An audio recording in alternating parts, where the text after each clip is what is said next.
السلام عليكم اخوتي في الله. عليكم السلام ورحمة الله تعالى وبركاته.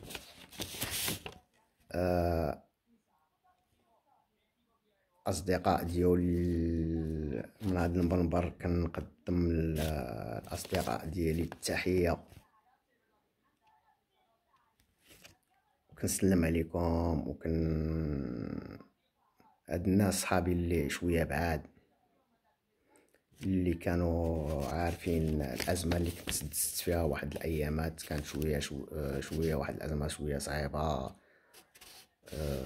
ماشي صعيبه، ما كنا كنتسناو بزاف ديال لو ريسك. من الحمد لله دازت 14 يوم. الابن ديالي في كارونتين، كيف ما كنقولوا 14 يوم هو في البيت ديالو. كان واحد إزلاف في لاكلاس مع ابن ديالي وتقص بالكورونا كوفيد 19. Le gamin il est tombé avec le symptôme, la fièvre totale.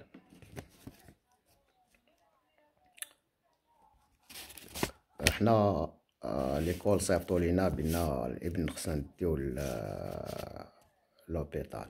Enfin, l'hôpital, il doit faire le test, il ne doit pas sortir pendant 14 jours. Malheureusement, c'était chez sa mère.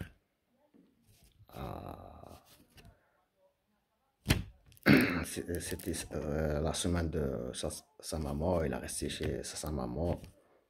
On vient de récupérer maintenant au midi. Alhamdulillah. Mando Wallo.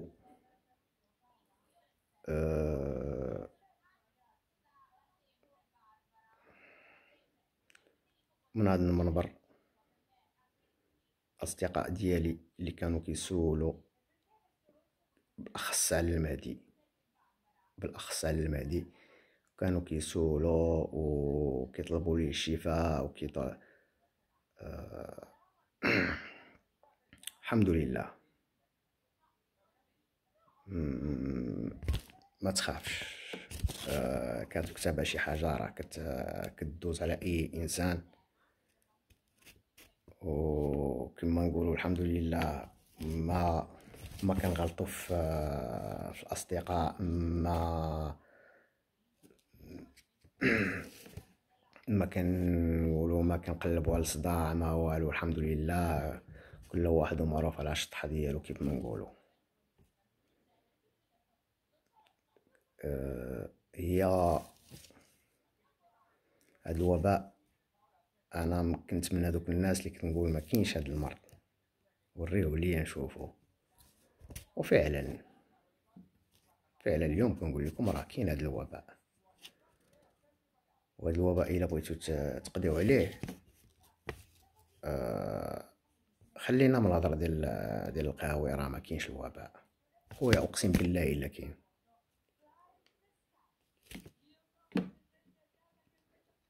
ما انا طبيب ما والو. كيقول لك سول مجرب ما تسول الطبيب. كيف هذاك المثل اللي كنهضروا عليه جدودنا، اللي كيقولوا جدودنا قدام، كان كيقول لك سول مجرب ما تسول الطبيب. فوالا، باش نوريو لهاد الناس هادو بان راه ميدي دواز لو تيست وما يبقاوش يقولوا راه فيه كورونا او لا راه هادوك الناس اللي غيبغيو يتشفاو ولا شي حاجه. حنا غادي نوريوكم بان راه ما كاين لا كورونا لا والو. هادي سي جوست ان كونترول qui s'était passé par la classe, par l'école de midi. Malheureusement, c'était autrement qu'ils doivent faire, mais ils ont fait autrement. Ça que je n'ai pas accepté les décisions qu'ils ont dit, qu'ils ont fait, que je n'ai pas accepté. Pourquoi? que je n'ai pas accepté, bah, peut-être pour tout le monde qui ne veut pas, tous les parents qui ne vont pas accepter ça. Malheureusement, voilà, je suis le père, c'est mon fils, c'est pas, voilà, c'est pas autrement. Normalement, peut prendre les enfants, il doit ramener à l'hôpital, il doit faire le nécessaire, et il doit appeler les parents, à ce moment-là, ils peuvent venir à l'hôpital, qui sont, euh, au moins, ils peuvent savoir comment il doit protéger d'abord la famille, après l'enfant. Imaginez l'enfant qui vient dans le bus. Le bus, on peut dire 40 élèves dans le bus. C'est trois personnes dans le bus. Peut-être, il va contagier le 40 personnes dans le bus. Vous n'avez pas pensé à ça. Malheureusement, je veux bien que vous pensiez à ça aussi. C'est un point.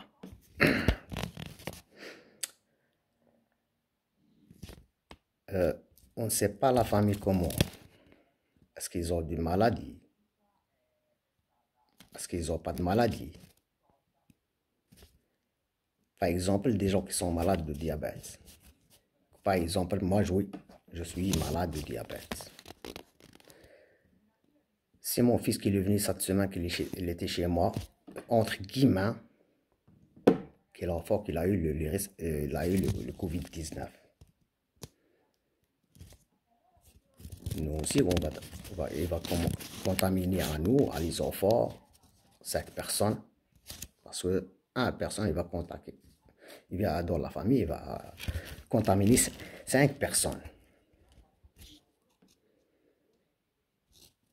Pourquoi on ne peut pas ramener l'enfant direct à l'hôpital? À ce moment-là, on peut déclarer à les parents, on vient à l'hôpital, on fait le nécessaire, il n'y a pas de problème, on ne va pas jeter notre enfant en le faisant, même sans de masque. Je ne peux pas laisser mon fils comme ça. Et à ce moment-là, qu'on vient à l'hôpital, je retourne pour l'hôpital, on doit couvrir autre chose, comment on va sortir avec cette Covid-19. Comment?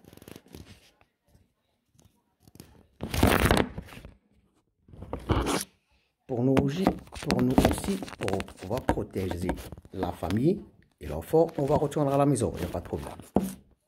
Il a sa chambre, il aura sa monnaie, il aura tout dans sa chambre. Mais au moins, on doit protéger. Malheureusement, ils n'ont pas fait ça. Malheureusement. Aussi, voilà, demander comme le test.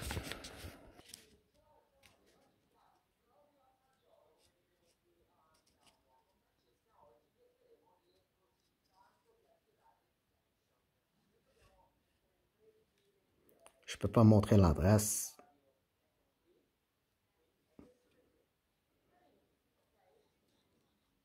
Regardez.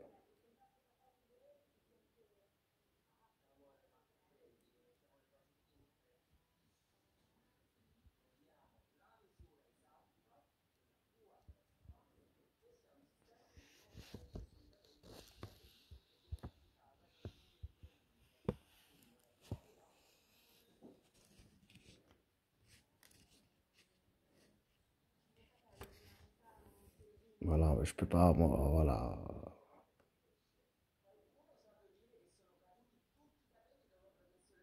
Voilà.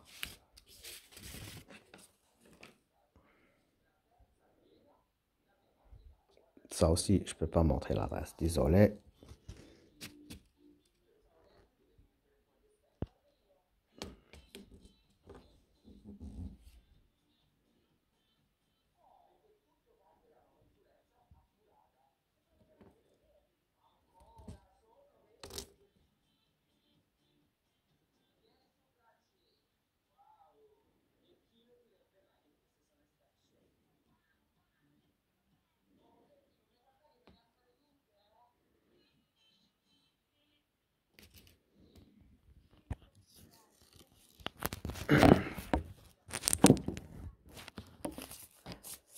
اوا خوتي، هذه هي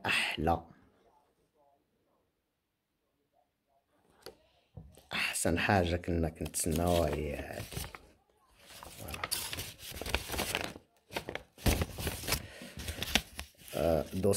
Dossier déclassé.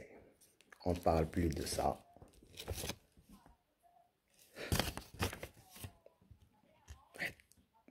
العائلة كاملة دارت لو تيست.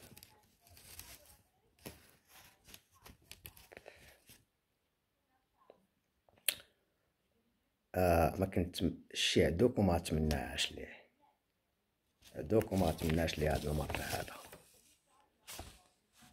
واللي كانوا اصدقاء ديالي في الاطراف ديالي كنريح معاهم في الطابله وهادي، راه على علم، راه ما كاينش واحد اللي خزنت عليه ما قلتش ليه. هادو اللي اصدقاء اللي كي بو كونفي دو شوز كتقدر كتقولها ليهم.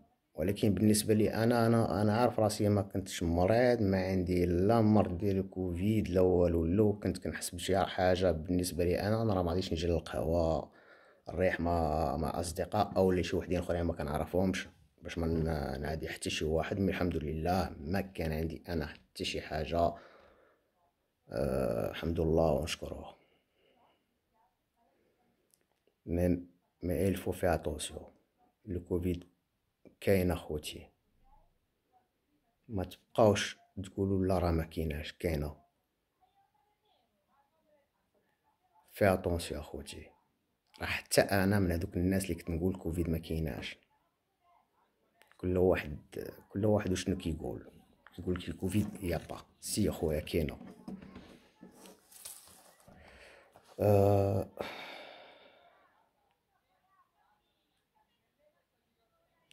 كاينين شي ناس اللي كيبغيو يتشفاو، ولكن الحمد لله ما عندك بلا ما تشفى.